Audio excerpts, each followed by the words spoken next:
Alright friends, now we will see the difference between println and print. So both of them, I delete this, yes. So both of them display something on the screen, but what's the difference? So let's open a quotation mark and then print 1 here. You see, I use println.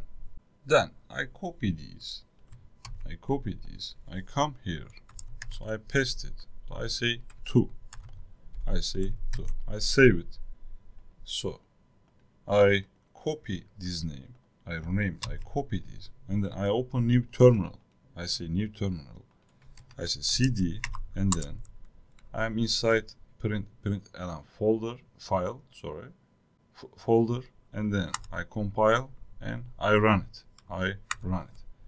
You see 1 and 2. It prints 1, then moves to the next line and prints 2. Now let's talk about print. I copy these and I come here. Instead of println, I use print. So system.out.print, yes.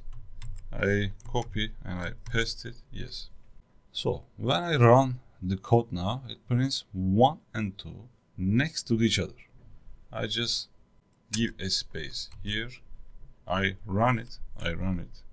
You see 1 and 2 displays next to each other.